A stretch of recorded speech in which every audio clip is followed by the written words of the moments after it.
masyarakat seperti buah simalakama. Ya kan?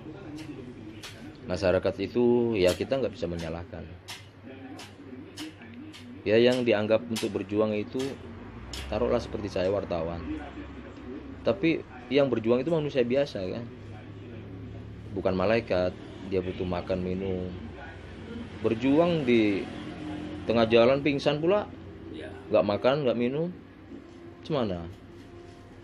Pinomat untuk mereka untuk ngejar bola buat kebutuhan maslahat banyak, mereka bisa dikatakan nggak ngerti atau memang nggak mampu.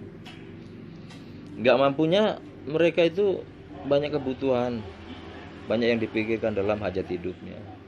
Padahal dari kami satu aja prinsip. Jika ada masyarakat di Batang Cenaku ini 1000 orang membaca Quranku, artinya saya nggak butuh apa-apa lagi.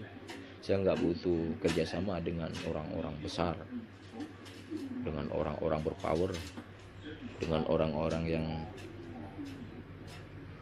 yang mempunyai pemangku kekuasaan. Tidak pernah saya berharap itu.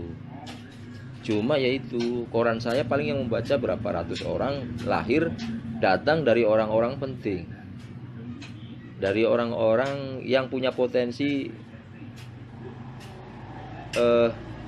masalah. Setidaknya mereka berpotensi untuk menjelaskan suatu masalah yang terjadi di kalangan masyarakat. Itu. Disitulah dilemanya kita selaku wartawan. Ketika ditanya apakah wartawan itu adalah pahlawan mereka, ya enggak juga. Wartawan tidak menjanjikan kepastian, kan kontrol sosial. Wartawan itu kontrol sosial yang setidaknya menggiring masalah ke arah kebenaran, keadilan, kesejahteraan. Tentang endingnya, ujung-ujungnya ya terserah pemangku kekuasaan lah. Kalau memang semua orang di negeri ini mempunyai budaya malu, maka satu pemberitaan di koran aja ya betul-betul sangat diwaspadai, jangan sampai naik di koran. Supaya tidak naik di koran, ya hati-hati mereka jangan berbuat salah lah. Kan seperti itu. Nah, giliran masyarakat yang seperti apa cara menjemput bola itu, cara menjemput perjuangan itu. Ya bantu para pejuang itu untuk eksis di lapangan, untuk bisa berjalan, untuk bisa berlari. Kalau larinya pakai bensin ya laju. Tapi kan kita tidak serta-merta mintalah bantuan uangnya untuk saya biar saya bisa menangani kasus ini. Tidak. Ya tadi saya sebutkan, minimal masyarakat itu baca koran. Ya jujur, kalau mereka baca koran saya dapat income kan, penghasilan. Walaupun pinomat sedikit, dalam satu koran itu hanya 20.000, itu pun dipotong gaji loper, berarti sisa 3.000 rupiah lah untuk aku misalkan. Ya anggap aja itu untuk operasional seorang wartawan. Tapi kembali lagi pada wartawan, banyak juga penentuannya pada karakter seseorang wartawan. Kalau karakter wartawan itu buruk ya buruklah, masyarakat tidak percayalah. Yang membuat masyarakat tidak percaya itu karakter seseorang. Bukan hanya wartawan, polisi, tentara ataupun yang lain. Kalau karakternya buruk ya masyarakat nggak percaya. Nah, kerugian orang-orang yang baik ternyata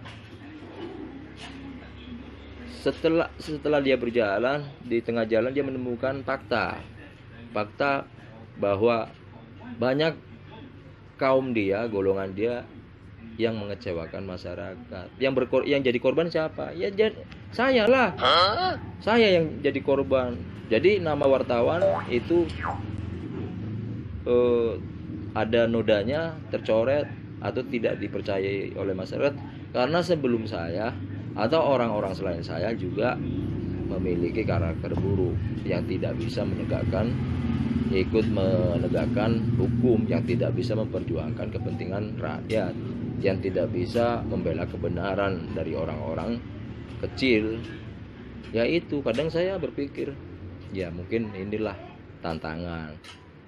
Prinsip saya akan memberi contoh. Jangan jadi wartawan main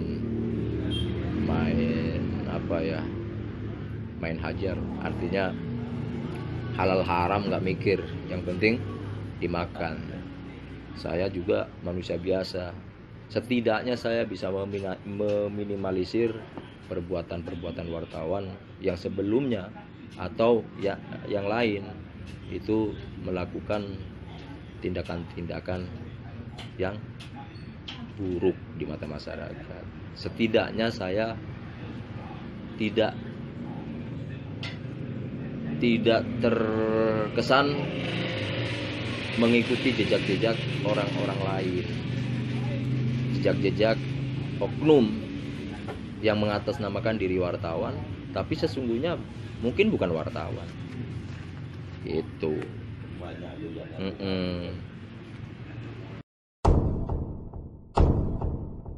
Bersama malam gelap, kami membawa bekal pulang, aneka kabar untuk anak negeri.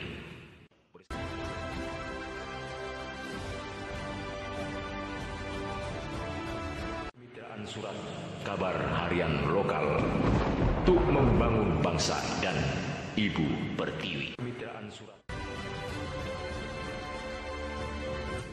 mengiring keadilan, kebenaran, kesejahteraan, dan kebersamaan, menampilkan kreasi dan potensi alam negeri. Mengiring Captain